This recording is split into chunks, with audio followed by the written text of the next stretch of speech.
What's up, y'all? Coach Wood here, and today we're going to talk about massaging the psoas. Now, before we get started, I think it's important to understand that there are a lot of muscles associated with the psoas, which connects in the front and runs through you to the back. We have a lot of other muscles that can be associated with this area, such as our external obliques, which will help us posteriorly tilt, or our internal obliques, which will help us anteriorly tilt.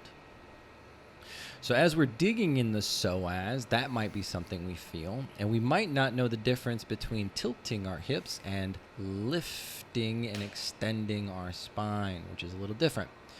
So a great way to be able to feel that is to take this is about the size of a grapefruit maybe, but I would even advise something maybe a little larger and maybe softer. Believe it or not, harder is not always better. And we're going to take the ball and we're going to put it towards the front and try to see if we can create some space in that area. So all I'm going to do, this is probably my most recommended, the easiest way to go about this. If you have the right tool, they also make a psoas tool specifically, but it's very, very aggressive. And you might not want to start there. You might want to start with something soft like a dodgeball. But essentially, we put it on that inside area, almost closer to the belly button than the inside of the hip.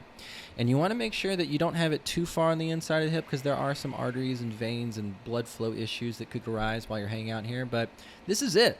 I'm going to put the ball where my psoas is, at least in the base in the front, and I'm going to practice just breathing into the floor. Now, you might not have that tool on hand. I have also seen it gone after in this way as well.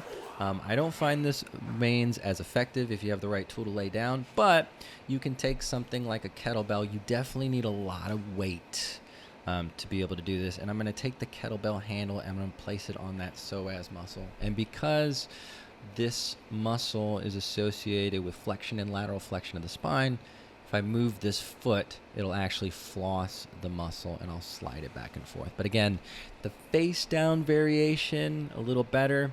But again, if you're not hitting that muscle, at the very least, we're learning to feel different things, which is what this massage is all about.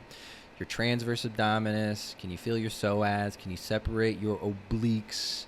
Can you feel your diaphragm when you're breathing? All of these things are what you're trying to figure out and be able to feel and associate and sense when you're working on a massage like this. Now, I would recommend that after you finish that, get into something like this where you can practice shifting your weight left or right or go walking. Just because that muscle is designed to hold up your rib cage and creates a relationship between your rib cage, and not hold it up, creates a relationship between your rib cage and your hips.